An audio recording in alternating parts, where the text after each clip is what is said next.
Gareth Thomas, the Welsh rugby star, has revealed he is HIV positive. He's thought to be the first British sportsman to speak publicly about living with the virus. The former British Lions captain said he hoped it would help to break the stigma around the condition. The reason I'm doing this is because, firstly,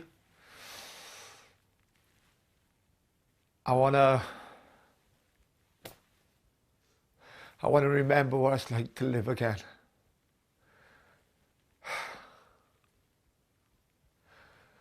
I want to remember what it's like to feel free. And by doing that, I want to empower so many other people who are in exactly the same position as me, and probably 10 times worse, to be able to feel free as well. Well, for more on this now, we're joined by Dr. David Fawcett, a clinical psychotherapist who specialises in gay men's health. Dr. Fawcett, thanks so much for joining us here on BBC World News. It's very emotional, wasn't it, from Gareth Thomas? And why is it important that a sportsman of his stature, of his fame, is able to talk about this? Why is it important for people out there who perhaps are not famous and who are living with HIV? Right. Well, I really applaud his courage, because even this day and age, some 30 years into the epidemic, it still requires a tremendous amount of courage to break through the stigma and the shame that still is so inherent in so many of us. So I think to have someone of his caliber and his fame break through as a role model is tremendously empowering for all kinds of people. Absolutely. I mean, you talk about the stigma that's still there. A survey, I believe, showed that a quarter of people in the US still think you can catch HIV by drinking water. I mean, that's absolutely incredible, isn't it? People still think that way.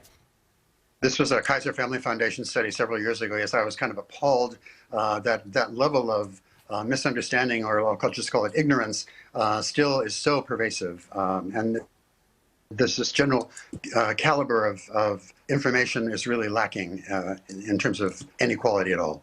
And yet, for someone living with HIV in 2019, you know, it is eminently controllable, isn't it, with the medication, right medication now? It's not a death sentence like many people feared.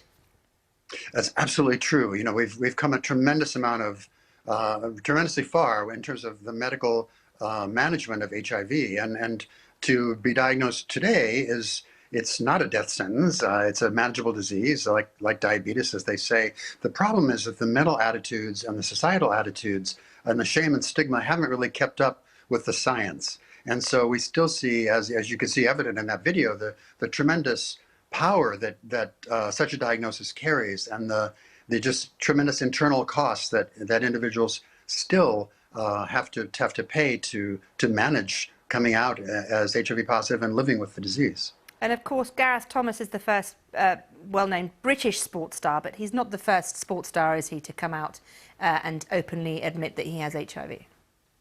No, not at all. In fact, early in the epidemic here in the United States, we had Magic Johnson, who was a basketball star, who came out as HIV positive, heterosexual black male, which was tremendously important, especially for reaching the African American community here in the States, but also breaking the spell that this was something that afflicted only gay men or only Haitians or hemophiliacs, or all the kind of the H's we used to say back then. So it really kind of showed that everyone is potentially someone who can get HIV, and his ability to deal with it with grace really was tremendously important. And going back to Gareth Thomas, as I mentioned earlier, a highly emotional, admission from him.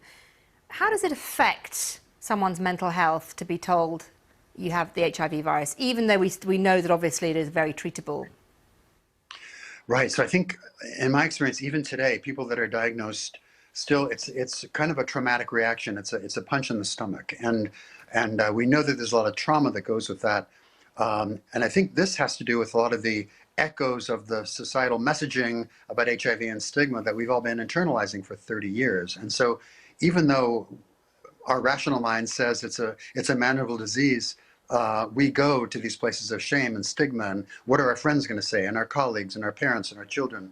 So it's tremendously impactful. Okay. Dr. David Fawcett, it's so good to talk to you. Thank you very much for